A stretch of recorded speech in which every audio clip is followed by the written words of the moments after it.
Hey everyone, it's Jack from Cultaholic back once again. Now it's time for night 2 of WrestleMania 38. Yet more big matches to talk about from tonight's action, including Brock Lesnar versus Roman Reigns, Edge versus AJ Styles, Johnny Knoxville's wrestling, Pat McAfee's wrestling. Let's see what exactly went down. This is what happened at WWE WrestleMania 38, night 2.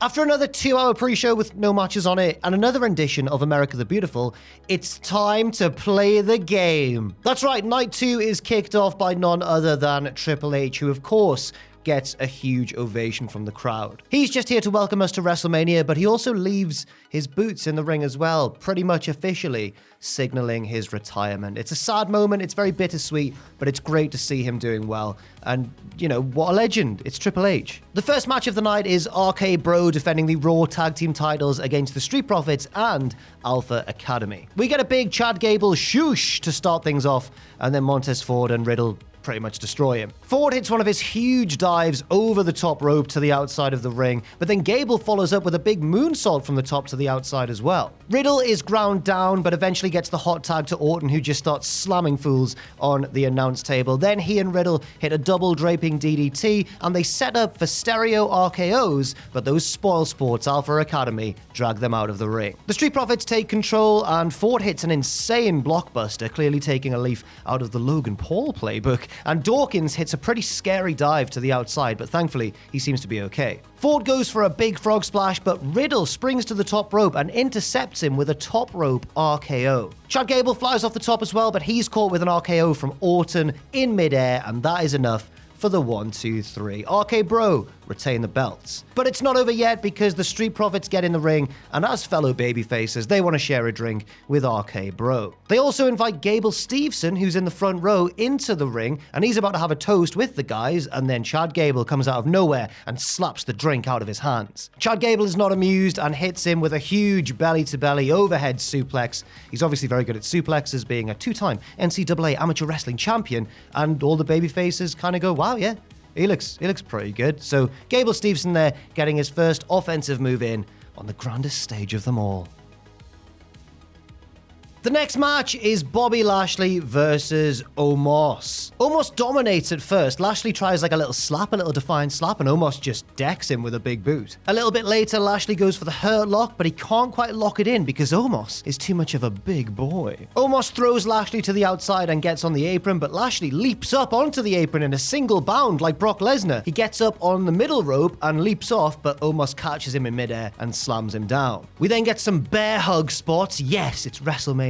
And then Omos tries kind of almost a rainmaker of all things, shades of Kazuchika Okada, but Lashley avoids it and hits a very impressive vertical suplex. From there, Omos does not know what to do. Lashley hits a spear to the back and then a spear to the front. 1, 2, 3, and Bobby Lashley, well, he's given Omos his first loss. I should clarify, his first singles loss. He's given him his first singles loss. I think he probably, well, he would have lost with AJ Styles, right? Yeah, I think so. Let me know in the comment section down below. The next match is the Anything Goes match between Sami Zayn and Johnny Knoxville. Straight away at the bell, Sami hits Knoxville with an immediate haluva kick. Pin him right now. Unfortunately for Sami, he doesn't, and what ensues is maybe one of the most ambitious comedy matches and celebrity matches I've ever seen. It was better than it had any right to be. Sami gets into it with some of the Jackass Returns crew at ringside, but Knoxville recovers and blasts him with a fire extinguisher. Various different weapons get involved, Sami usually on top of things, and he hits Knoxville with a nasty exploder suplex through a table in the corner. Sami goes for another haluva kick, but Knoxville deafens him with quite a rubbish air horn, to be honest, and then Chris Pontius gets in the ring and does what Chris Pontius does. If you've seen Jackass, he gets his clothes off and grinds up on Sami, who isn't amused, and smacks him down. But Knoxville takes advantage of the distraction with a roll-up, but it only gets 2. Sami gets out the ring and kicks Pontius under it, but then Wee Man emerges, and he's clearly been watching some All Japan because he starts beating Sami up with some stiff Kawada strike. Like, honestly, he was really going for it. They get in the ring and Wee Man slams Sami like Hogan did to Andre. It's bloody WrestleMania 3 all over again. And then Knoxville hits a tornado DDT of all things. Again, it's only good for 2. Wee Man fetches what I can only describe as a low blow contraption. You'll see it in the video. And Sami, clearly still annoyed at the stiff strikes from before, decks Wee Man with a huge boot to the face. Sami heads up top, but Knoxville has a detonator in his hand and sets off the corner pyro and knocks Sami down. Then he hits a bowling ball to the groin and then uses the low blow contraption. The aforementioned low blow contraption, I might say. Knoxville has a taser, so Sami runs away, but then gets slapped with the giant jackass high five hand thing. Sami again takes control of the match and gets up top, but Knoxville uses a set of cooking tongs, I think like a kitchen implement, to the balls and shoves Sami off to the outside through a table full of mousetraps. Great bump by Sami, by the way. The jackass crew all get involved and fetch a giant mousetrap from under the ring. Knoxville tasers Sami and then traps him in the giant mousetrap for the 1, 2, 3. Johnny Knoxville wins, and hats off, to be fair, to Sami Zayn. The next match is the women's tag team title match. We've got some special entrances to talk about. Sasha Banks and Naomi arrive in a lovely lurid car. Liv Morgan and Rhea Ripley are, I don't really know. They're either Catwoman and Batman, or Catwoman and Catwoman, or, as a member of The Office said, whose name I won't reveal, they're dressed as a dom and a sub. Shayna and Natalya rock up dressed as Shayna and Natalya, and Corey on commentary obviously loses his mind for Carmella, who's defending the titles alongside Queen Zelina. Carmella gets her protective mask on, and we are away. Sasha and Rhea start off pretty well, avoiding each other's finishes, and neither can gain the advantage. A little later on, Shayna starts to take apart Liv Morgan and stomps her ankle viciously, and Liv sells it pretty well. Shayna gets a backstabber from Sasha Banks, and then Carmella hits a Hurricane Rana on Rhea, who rolls out of the ring, and then Zelina with a nice moonsault from the top onto Rhea on the outside. We get stereo Tower of Doom spots from opposite turnbuckles at the same time, and then Rhea Ripley and Liv Morgan with some nice double team offense take apart Naomi. Then Shayna Baszler and Natalya with some nice double team offense take apart Naomi, and then Carmella with a super kick takes apart poor Naomi. Carmella gets hit with a frog splash from Sasha Banks, but quite surprisingly kicks out, but then a little bit later, she gets caught with a double team kind of X-Factor / lung blower combination, and Sasha Banks and Naomi win the women's tag team titles.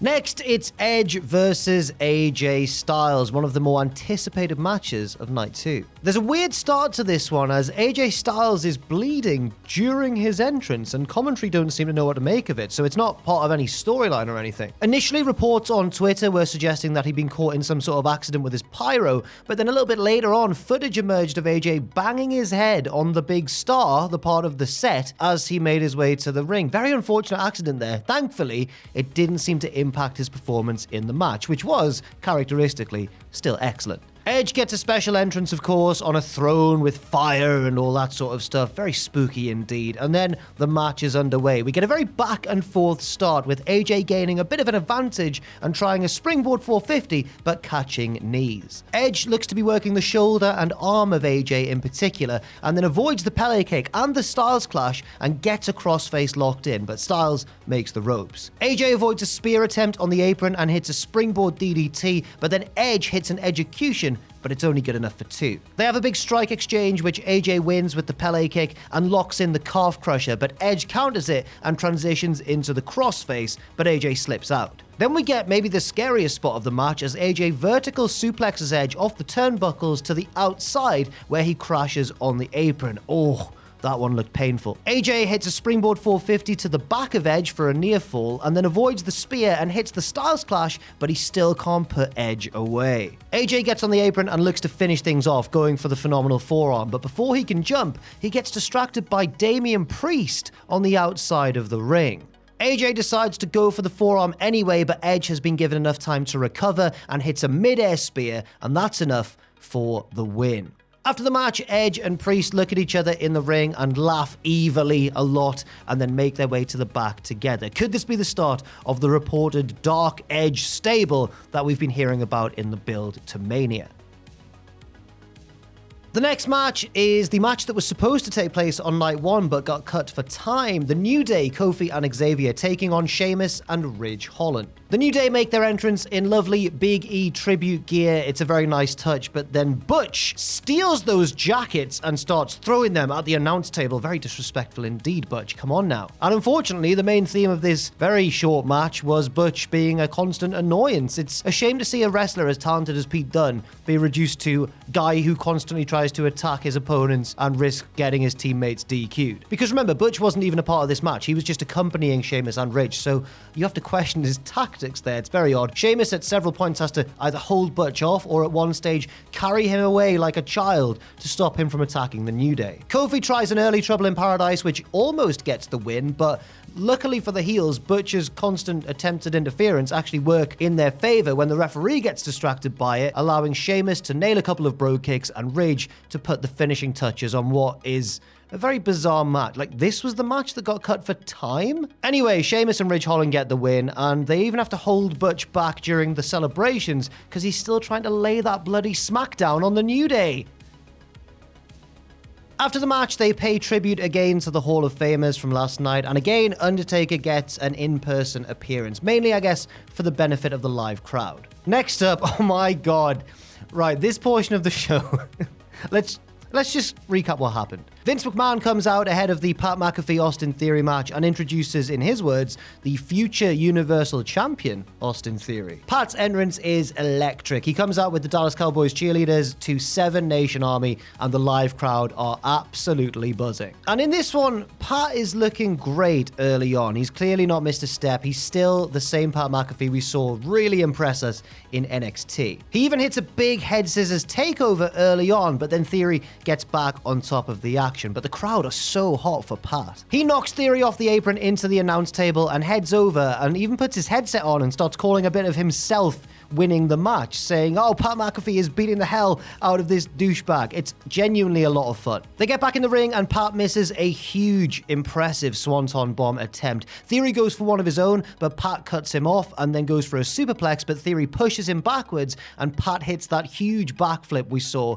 in NXT, landing on his feet and everything. It's very good. Pat then leaps up to the top rope like Shelton Benjamin in a single bound and nails the big superplex, but it only gets 2. He then goes for the big punt to the head, but Theory avoids it and gets back on top. He then gets quite cocky, beating Pat down and goes for his finisher, but McAfee slips out the back and rolls him up to a huge pop because it's good enough for 3, and Pat McAfee has won at WrestleMania. Pat celebrates and talks trash to Theory and Vince afterwards, and then to the shock of everybody, Vince takes off his shirt and he's got the black vest on underneath, which means he's ready to go. He gets in McAfee's face in the ring, but it's a distraction because Austin Theory hits Pat from behind. Then, Vince orders the referee to ring the bell, and we've got a Vince McMahon match in 2022. Vince dominates the match, honestly. I'm not sure how I feel about that. He's nailing Pat with clotheslines. Theory gets involved and pulls McAfee crotch first into the ring post. It's all Vince. Vince squashes Pat McAfee here. He gets an American football and teases punting it into the crowd, but then just punts it straight into McAfee from point blank range and covers him. And that's good enough for the 3. Pat McAfee is 1-1 at WrestleMania. The streak is over. Vince and Theory hug in the middle of the ring and they are showered with booze, and then Theory's music hits and Vince sells it with shock, like, oh no, what's going on? Because he thought it was going to be, it kind of gives away what's going to happen next. But then the glass shatters and now here comes Stone Cold Steve Austin. Theory attacks Stone Cold and obviously Stone Cold stuns Theory and Theory does a ridiculous sell, almost Rock-esque, probably more over the top than the Rock's even, and gets the hell out of the ring. Vince tries to talk Stone Cold down and shares a beer with him in the ring, but it's all, of course, a classic Stone Cold ruse because he goes, oh, just kidding, and stuns Vince, who really doesn't take a very good bump, but it gets a big pop from the crowd, and Austin is laughing his head off at how bad Vince's bump was. He then has a few beers with Pat as well. What a fool, because Pat also gets a stunner and Austin heads off into the sunset with the crowd loving every single second. And we even see Pat on the outside laid out on the floor, still necking his beer though, so fair play to him. And finally, after all that, we get the main event. Roman Reigns versus Brock Lesnar to unify the belts. Paul Heyman cuts off the ring announcer to introduce Roman, so Brock does the same to introduce himself. The bell rings and Lesnar takes the gloves off straight away and dominates the early stages of the match. He then heads outside and intimidates Paul Heyman, who cowers back from him, but Roman Reigns charges in, blindsiding Lesnar and spearing him through the timekeeper's barricade. Brock just manages to beat the count back into the ring, so Roman hits another spear, this time for 2. Roman dishes out some Superman punches, which Brock laughs at, and then starts dishing out German suplexes. Roman fights back though with more Superman punches and goes for a spear, but Brock catches him with an F5 for a near fall of his own. Roman hits Brock with another spear, this time squashing the referee in the corner of the ring. This allows Roman to then bend the rules, low-blowing Lesnar and accepting the title belt from Paul Heyman and using it to clock Lesnar in the head. Roman revives the referee, but Brock just manages to kick out on the stroke of 3. Roman then hits a spear to the back of Lesnar, but Lesnar lands too close to the ropes, so he's able to grab them on the subsequent pinfall attempt. Roman then goes for another spear, but this time Brock clamps on the Kimura as they land, and after a lot of struggling, Roman just about makes the bottom rope, with a little help from Paul Heyman, who nudges the rope a little bit closer. Heyman hypes up Roman, saying, "Come on, my tribal chief, you've got to do it, my tribal chief, this is your moment, my tribal chief," and Roman rises to his feet. Brock goes for the F5, Roman hops out the back, hits the ropes, and hits one final spear to keep Brock Lesnar down and win both titles and become the undisputed champion of WWE. And that is how the show ends, with Brock looking angry and sad in the middle of the ring, and Roman Reigns alongside Paul Heyman on the ramp with both of those title belts. And that's it. That is what happened at night 2 of WrestleMania 38. Thank you to everybody who joined us on both days of WrestleMania coverage. We hit 700,000 subscribers this weekend, which is awesome, and we'd like to thank each and every one of you. Do leave your thoughts and opinions on the entirety of WrestleMania in that comment section down below. And for now, I've been Jack from Cultaholic. Thank you so much for watching, and I'll see you very soon.